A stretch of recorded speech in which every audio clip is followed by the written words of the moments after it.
Hello and welcome to my video. Today I'd like to talk about a philosophical concept, existentialism. Let's jump in. First, let's start from a simple question. Have you ever think about your purpose? Why I am here? If you did, well, you're not alone. Many philosophers argue these questions. Among various answers, existentialism is one of the most famous. The history of existentialism is quite long. The ancient Greek philosophers Plato and Aristotle proposed that every given thing has its own essence. You may ask, what is essence? By definition, essence is a certain set of core properties that are necessary or essential for a thing to be what it is. For example, a knife could have a wooden handle or a metal handle, it really doesn't matter. But if it didn't have a blade, it wouldn't really be a knife anymore. The blade is the essential property of knife because it gives the knife its defining function.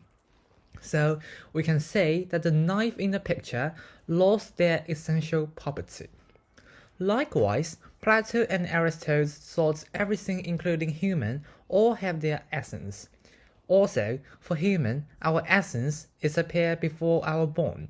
So, to some extent, our fate is predetermined. The only thing we should to do is adhere to our essence. This belief, known as essentialism, was the standard view of the universe all the way up until the late 19th century, and it is still accepted by many people today. In the late 1800s, Friedrich Nietzsche began to challenge this idea. He was a supporter of nihilism, by definition, the belief in ultimate meaninglessness of life. So he saw none of the things have meaning. We are live in a meaningless world. Those arguments have paved the way for French thinker Jean-Paul Sartre in mid-20th century. He proposed that what if we exist first without any essence, and let us to determine our own essence? Well, this becomes the framework of existentialism. Now, the core of existentialism is existence precedes essence. That means we're born without any essence. Instead, we should give ourselves a definition regarding how we want to live in this world. There is absolutely no set path. At the very beginning, this idea was very radical because for a long time, people all over the world believe that God already exists and the God will determine who we are. We just follow it, and that is what life all about. Talking about God, by the way, what Jean-Paul Sartre believed is also belongs to atheist existentialism. There is another branch of existentialism, theistic existentialism. What theistic existentialism, like Kierkegaard, claim that they refuse any teleology.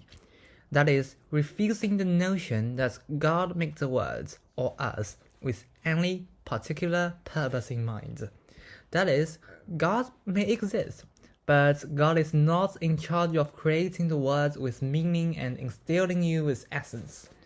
So combining information, we can arrive at the conclusion that we were born in this meaningless world.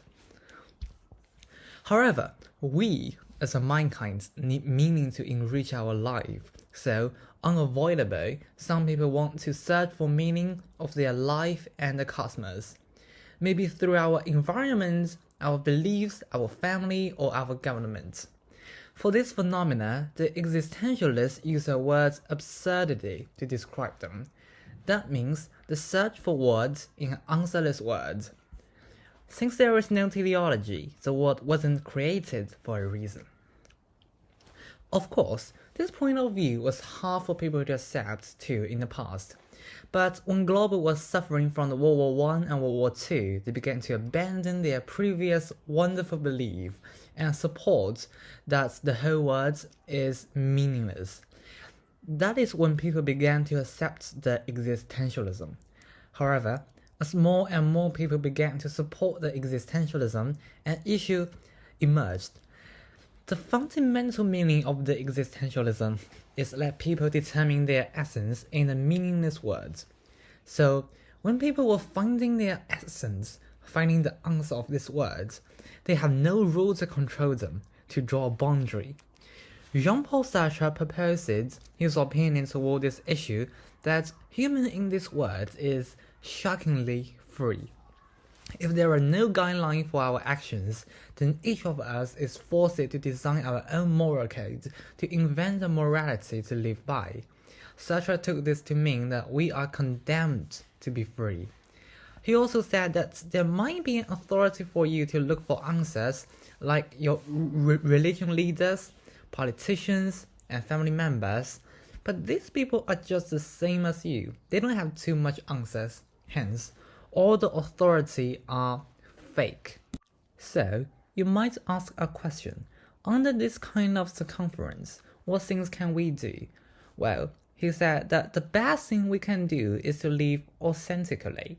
That means we should be clear that the meaning of our life is given by ourselves, but not others. And if any of us who follow the path that's set by others, Sartre used bad faith to refer this, meaning a refusal to accept the absurd. So this idea tells us nobody except yourself can determine what you should do. Only your own decision is authentic, is trustable. This is a big idea of the existentialism. So how can we apply this idea? Whether this idea has any value in today's world, the answer is absolutely. First, for individual, there is no set path. No one can control you, can tell you what you should do. So we don't have to follow the path that most people think it is right. Say go to a top university, find a lucrative job, get married, have children, and then get retired. We can be the fan of our own life path. Just remember, be your best self. For global scale, the existentialists tell us the world is meaningless. So if we want the world to have something that can benefit humankind, like virtue, order, justice, and so on, we have to put them in manually, because those things do not exist. In summary, we've been talking about the history of existentialism, known as essentialism and nihilism. Also, the branches of existentialism, atheist and theistic existentialism, plus one of the important concepts, absurdity, and finally, how we apply this idea currently. So, by following the existentialism, the whole world may look bleak for someone, because they think the world is meaningless and they don't choose to assign its meaning. While for others, the world is almost exhilarating. That's all about the existentialism, and these are citations of this video. Also, I'd like to special thanks to my teachers and friends who offer me related knowledge and tips. Without you, I can't make this video. Thanks for your watching.